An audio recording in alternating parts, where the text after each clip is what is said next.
Howdy, pilgrims. We are back with another dose of startups in the news.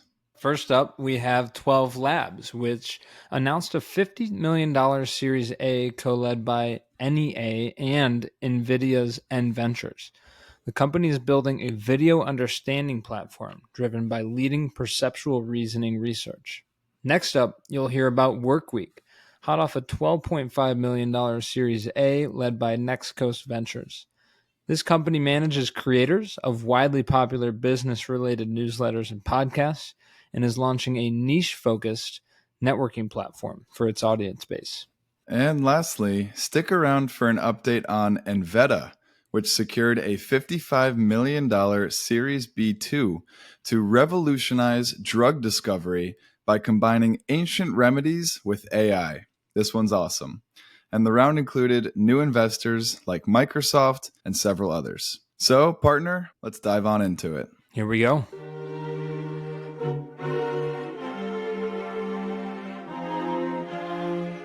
You see here, kid, you gotta just go for it. Don't think about what comes after or what came before. You just gotta bend your knees, take a deep breath, and jump. This is Venture Pill, your weekly dose of startups and venture capital. We break down recent startups in the news and interview founders and investors to help you stay informed in the evolving world of venture.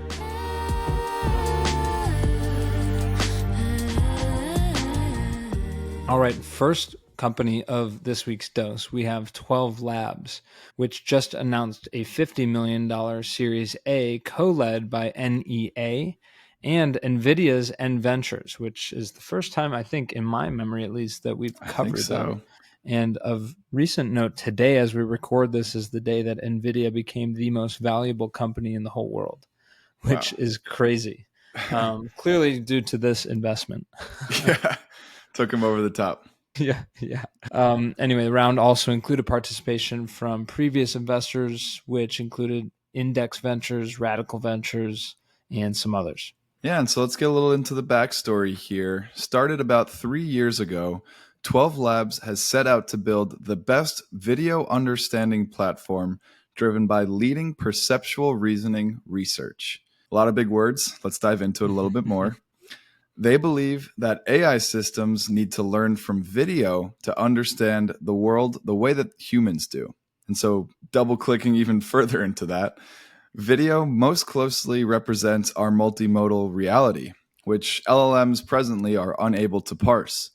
And understanding across modalities can't just be bolted on as a feature to existing LLMs, as one may think. Right. Multimodal foundation models actually have to be so from inception. They are changing the paradigm of how video is accessed and consumed. And so given this, it's really a video-first multimodal approach that is critical for solving human-level perceptual reasoning problems, as we've said already, right? And so a little more under the hood, based on the multimodal model, they analyze images and sounds in video and are able to match them to human language. Incredible. And the model can also create text based on the video content, edit a short form video, and categorize videos by a certain standard. And so their technology can do things like boost efficiency while creating YouTube shorts, set up advertisement strategies for videos, or even, this one's an awesome use case, can even find missing persons by analyzing CCTV footage. Yeah, I mean, when people think of AI and what it should do, that's one of the things, right? Mm-hmm. And but like realistically, how the heck do you do that? And so it's just crazy that they're developing the technology that can handle those sorts of tasks. We wanted to obviously make further note of the investment by Nvidia's venture fund, which includes a really strategic partnership involving the use of their industry-leading chip technology. So we love to see when a corporate venture capital firm gets involved, especially when it makes sense in terms of a strategic synergy like this. So yeah, I thought that was pretty cool. And traction so far, the company boasts tens of thousands of users across a variety of industries. So growing quickly and certainly still lots of room to grow. Right, lots of users already, and they already have impressive founding team members, advisors, and investors. And with this funding, they plan to invest in their most valuable assets, that being their team and their industry-leading multimodal models. And one last thing we wanted to make note of here is that this is a bet within the AI space that is totally outside of the more saturated and competitive LLM space, which you and I have covered in depth in the past and have honestly started filtering out just because we've heard it so much. Yeah, it is refreshing, and it is cool to learn about a different approach. Obviously, we're not the experts in this technology, No. so hope we were able to break it down a little bit more to be understood. But essentially, it's a very unique approach, coming at it from a totally different angle than a lot of the other companies we've covered. So, not just another LLM. Nothing against those. There's going to be obvious huge use cases for those companies, and there's already been billions of dollars worth of companies in that space. But kind of carving out their own space within the broader AI category. So glad we were able to cover this one today.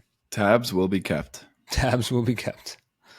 All right, our second company of this week's dose is Workweek. Actually based out of Austin.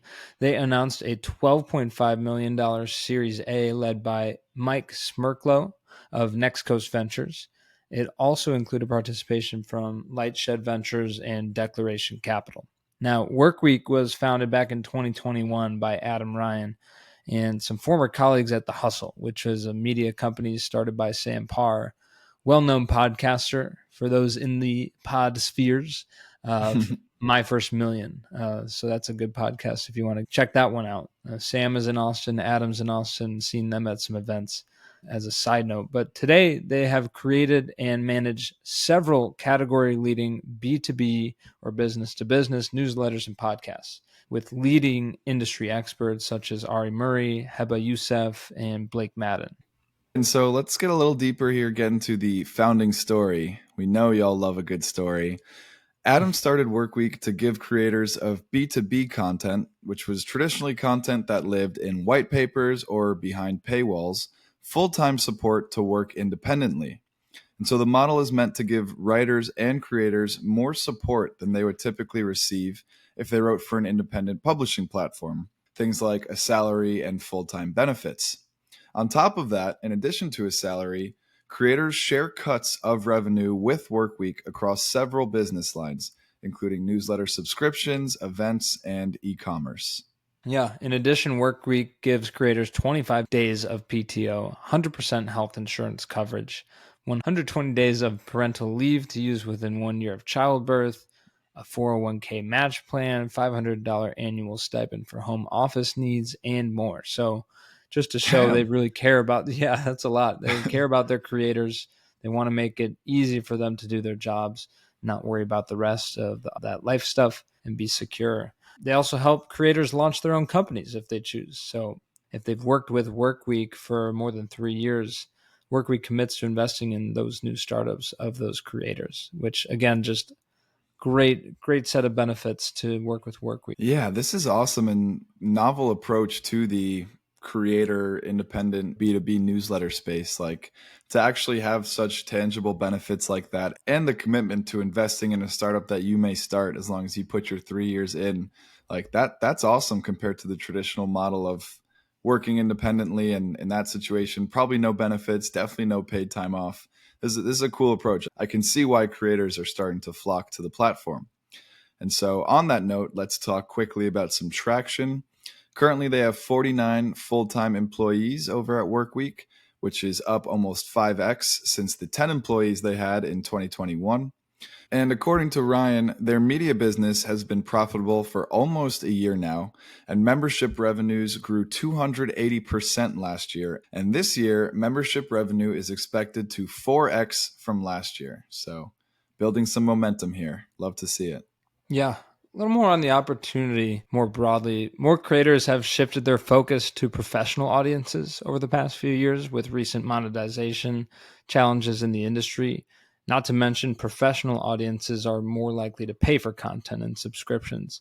And so Workweek's long-term goal here is to build a modern platform for professional content, entirely replacing the very trade publications they originally set out to compete with at the onset. Right, and the new funding will help them with that mission, more specifically supporting the build-out of a new professional networking platform for the firm's 500,000 plus email subscribers across 8 newsletters. That is a significant community that they've built. Additionally, it will launch with a membership for HR leaders, health system leaders, and franchise operators, with hopes to launch more niche networks in the coming months around other business topics.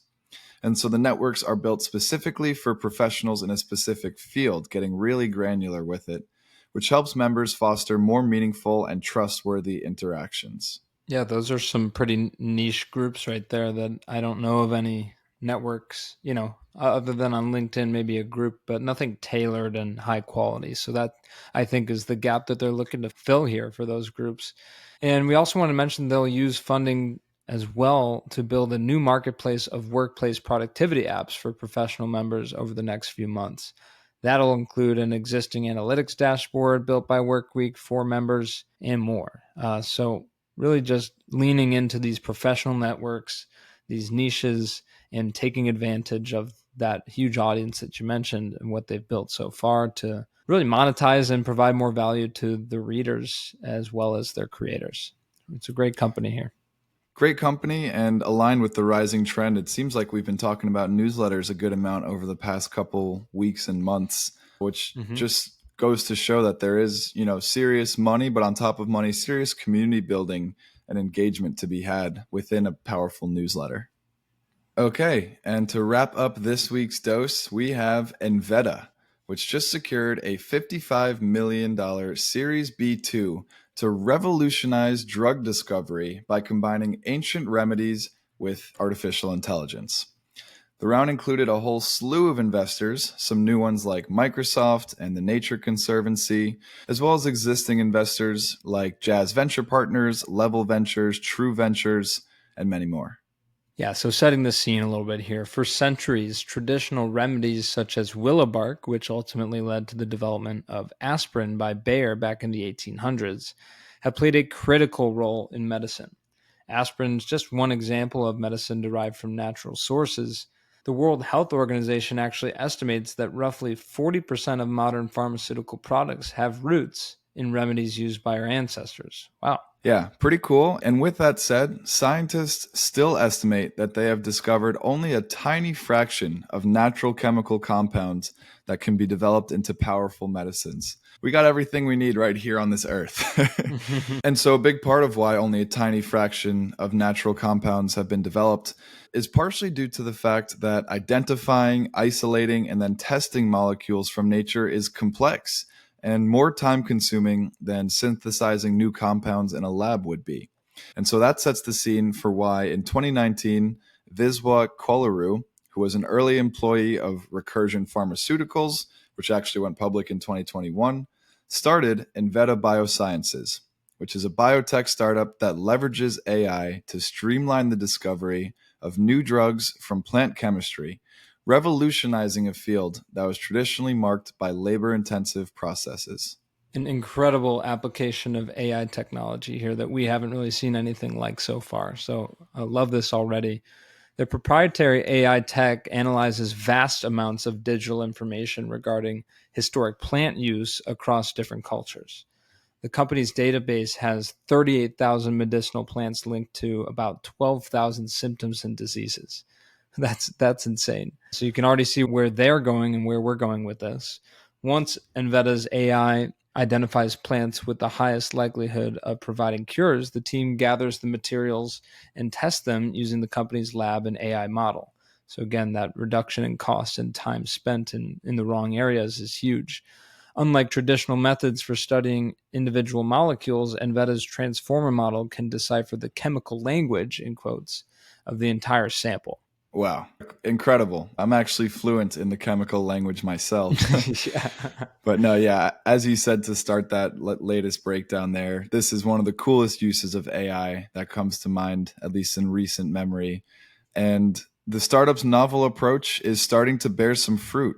So 2 of the company's drugs, one of which is for treating skin conditions like eczema, and the other is used to treat inflammatory bowel diseases. Both of them are expected to begin clinical trials later this year. And so this new round was pretty strategic. It allows Enveda to add long-term strategic partners, cough, cough, Microsoft. And the company plans to raise a Series C later this year after the start of clinical trials. So you can see the roadmap. You can see the awesome application of artificial intelligence. This was an awesome company. I'm glad we got to spotlight it on this week's dose. Yeah, it was interesting to see Microsoft on the cap table there. So I wonder what the goals are there. But a crazy long list of investors obviously there, which is impressive for Enveda. I personally love the idea of going back to our roots, our ancestors, and how they treated disease and ailments, and getting away from big pharmaceutical companies just developing unnatural solutions that never needed to exist. I always did also wonder how our ancestors figured out that a certain plant could remedy a certain ailment. And so a lot of trial and error.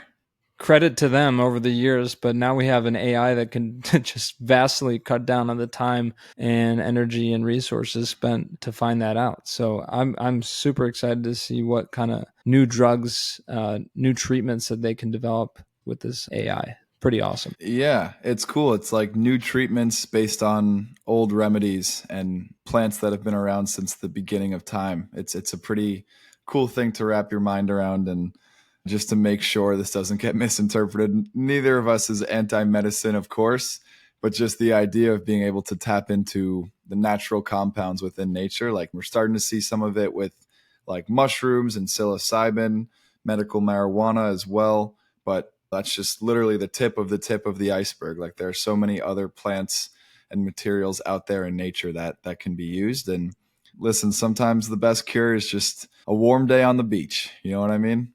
Yeah. I wonder if the model knows that. Yeah. Got to break that down into a compound. How about a cold beer? And ice cold Miller Lite. Ice cold Miller Lite, sandy toes, find me there.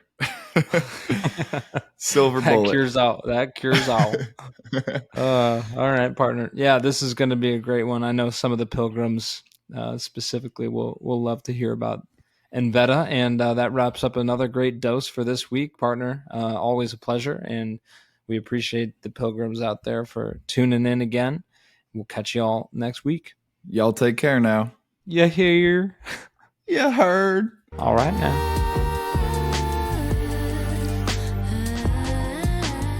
Thanks for listening. Join us next week for another dose of startups and venture capital. And as always, we appreciate our pilgrims spreading the word about the show. Share with your friends and help someone else make the pilgrimage. See you next time.